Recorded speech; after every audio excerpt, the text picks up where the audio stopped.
জায়েজ রয়েছে। আবু দাউদের হাদিস, আর এই হাদিসের মূল বিষয়টি সহিহ মুসলিমে রয়েছে। ওয়াজাদা কানাত ইনদা আয়েশা হাত্তা কবিজাত ফাকাবাজতুহা, বলছেন এই জুব্বাটি রাসূলুল্লাহ সাল্লাল্লাহু আলাইহি সাল্লামের আয়েশা রাদিয়াল্লাহু তাআলা আনহার কাছে ছিল। তারপরে যখন নবী করিম সাল্লাল্লাহু আলাইহি ওয়াসাল্লামের ইন্তেকাল হয়ে যায়, ফাকাবাজতুহা, তারপরে আসমা বলছেন এটি আমি নিয়ে নি, বোনের কাছ থেকে, ছোট বোনের কাছ থেকে আমি নিয়ে, আমি রাখবো। ওয়াকানান নবী সাল্লাল্লাহু আলাইহি ইয়ালবাসুহা, নবী সাল্লাল্লাহু আলাইহি সাল্লাম এটাকে ব্যবহার করতেন, পরতেন, পরিধান করতেন। ফানাহানু নাগসিলুহা, নবী সাল্লাল্লাহু আলাইহি ওয়াসাল্লাম ইন্তেকালের পরে এই জুব্বাটি থেকে সাহাবাই কেরামরা, সাহাবিয়াতরা তাবাররুক নিতেন, বরকত নিতেন। আর এইটা নবী করিম সাল্লাল্লাহু আলাইহি সাল্লামের সাথে খাস, অন্য কারো কিছু থেকে তাবাররুক হাসিল করা জায়েজ নাই, একমাত্র খাস রাসূলুল্লাহ সাল্লাল্লাহু আলাইহি ওয়াসাল্লামের সাথে। এটা হচ্ছে আহলে সুন্নাত ওয়াল জামাতের সহিহ আকীদা। বাকি বিদআতপন্থীদের লক্ষণ হচ্ছে যে তাদের বুজুর্গানের দিন যত আছে সব বুজুর্গের তারা তাবাররুক হাসিল করে। এই তাবাররুক হচ্ছে শিরকি অথবা বিদাতি তাবাররুক, বিভিন্ন শিরকি আর বিদাতি তাবাররুক রয়েছে তাদের। কেউ শিরক পর্যন্ত পৌঁছে আর কেউ বিদাত পর্যন্ত পৌঁছে। আর বাকি নবী করিম সাল্লাল্লাহু আলাইহি সাল্লামের এইসব পরিত্যক্ত জিনিস যেগুলি তিনি ব্যবহার করেছেন, অথবা নবী সাল্লাল্লাহু উজুর পানি, নবী করিম সাল্লাল্লাহু আলাইহি সাল্লামের থুথু ইত্যাদি, এসব থেকে বরকত হাসিল করা সহিহ হাদিস দ্বারা প্রমাণিত। আর সেটা একমাত্র রাসূলুল্লাহ সাল্লাল্লাহু আলাইহি সাল্লামের বৈশিষ্ট্য, তার সাথে খাস রাখতে হবে।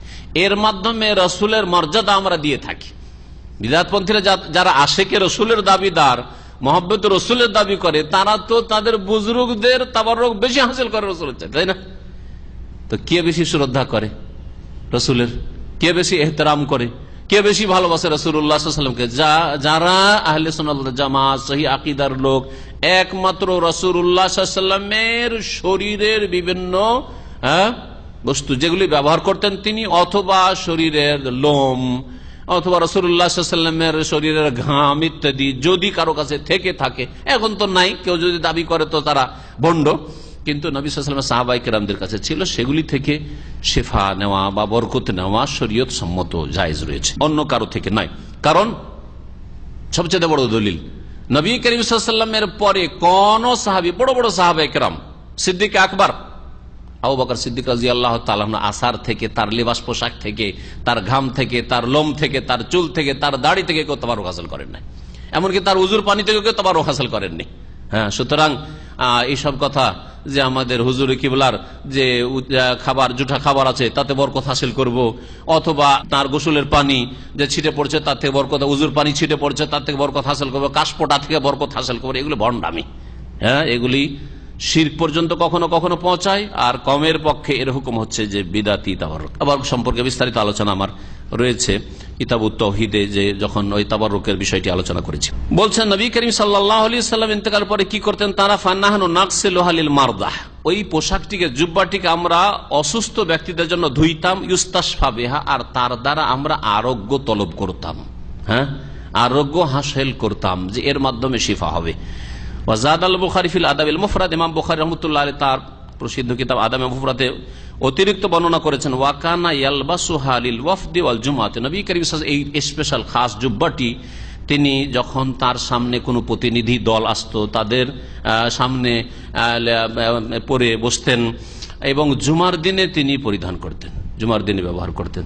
তাহলে এর দ্বারা বোঝা গেল যে বিশেষ বিশেষ সময়ে বিশেষ বিশেষ ভালো পোশাক ব্যবহার করা শরীয়ত সম্মত, এটা অহংকার অন্তর্ভুক্ত না, বরং শরীয়ত সম্মত। হাদিস এখানে শেষ হয়েছে। অল্প কিছুক্ষণ দু একটি কথা আলোচনা করি। বলছেন ভাষ্যকার যে ওয়ায়াদুল্লু আলা জাওয়াজি তাবারুক বে আসারি নবী সাল্লাল্লাহু আলাইহি ওয়াসাল্লাম হাত্তা বাদা ওয়াফাতি, নবী করিম সাল্লাল্লাহু আলাইহি ওয়াসাল্লাম আসার থেকে, মানে পরিত্যক্ত বস্তুগুলি থেকে বরকত হাসিল করা নবী সাল্লাল্লাহু আলাইহি ওয়াসাল্লামের ইন্তেকালের পরেও শরীয়ত সম্মত, জায়েজ। ওয়ালাকিন্নাহু লা ইয়ালহাকুহু আহাদুন ফি যালিক, নবী সাল্লাল্লাহু আলাইহি ওয়াসাল্লামের সাথে অন্য কেউ এই বৈশিষ্ট্য হাসিল করতে পারে না, কোন কারো থেকে বরকত হাসিল করবেন না আপনি, বা বরকতের বিশ্বাস রাখবেন না।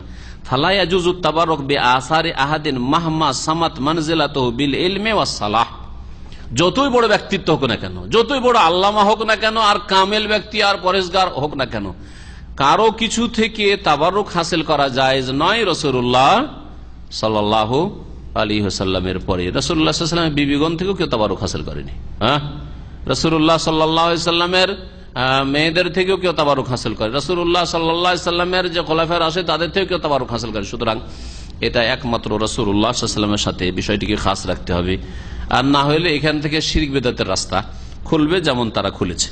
এখানে আমাদের আলোচনা শেষ হলো পোশাক সম্পর্কে। আল্লাহ পাক রব্বুল আলামিন যেন আমাদেরকে